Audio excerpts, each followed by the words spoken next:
It's time to work on a mix in DP8. Let's check out that snare drum.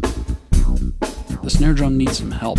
I'd like to put an EQ plugin on the track and maybe also a compressor. You can see that there are 6 effects inserts available for plugins. If I go to the Mixer mini menu, I can set the number of effects inserts for the session. I can have up to 20 effects inserts per track. I'll click on an insert to add an effect plugin. That brings up the Effects chooser, and here is a list of all the currently available plugins. I'll scroll down the list and you'll see I've got literally hundreds of plugins. This includes third-party plugins as well as the stock DP8 plugins. DP8 is currently shipping with over 70 studio-grade audio plugins. This is overwhelming. There's got to be a better way to manage all these plugins. Let's start by going to the Digital Performer menu and opening the Preferences window. I'll click on Audio Plugins. This shows a list of all the audio plugins that are currently installed in my computer. As I scroll down the list, you'll see that some of the plugins are enabled, some are disabled. If a plugin doesn't pass the audio unit validation, that's also noted.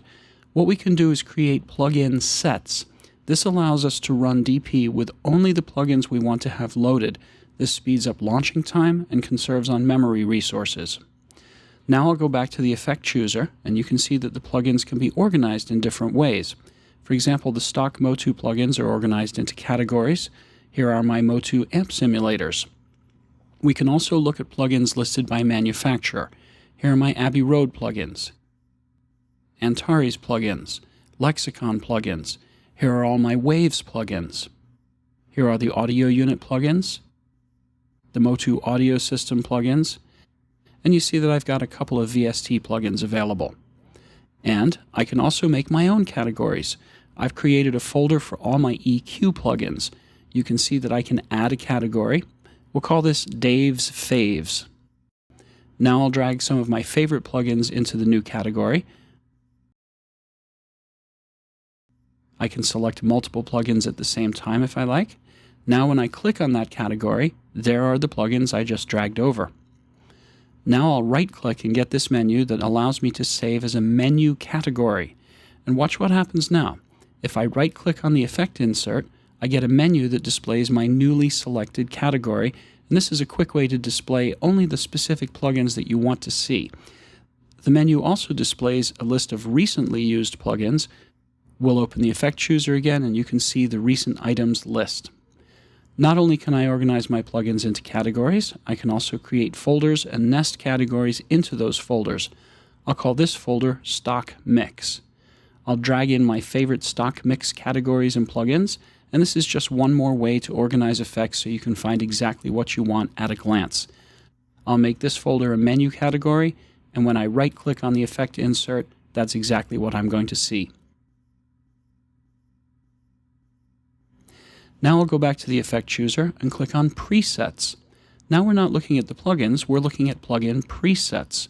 Check out the saved presets for the Antares Harmony Engine plugin. Here are presets for Motu plugins. Presets can be organized just like the plugins themselves. Here's another way of working with presets.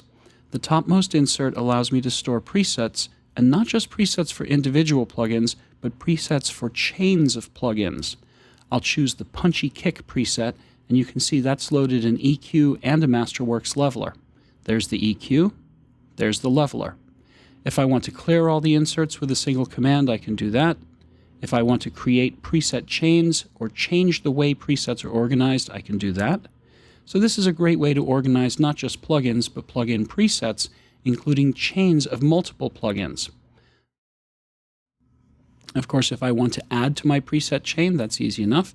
I'll go find a cool compressor to add to the track. That's the Dynasquash, which happens to sound pretty amazing on a snare drum.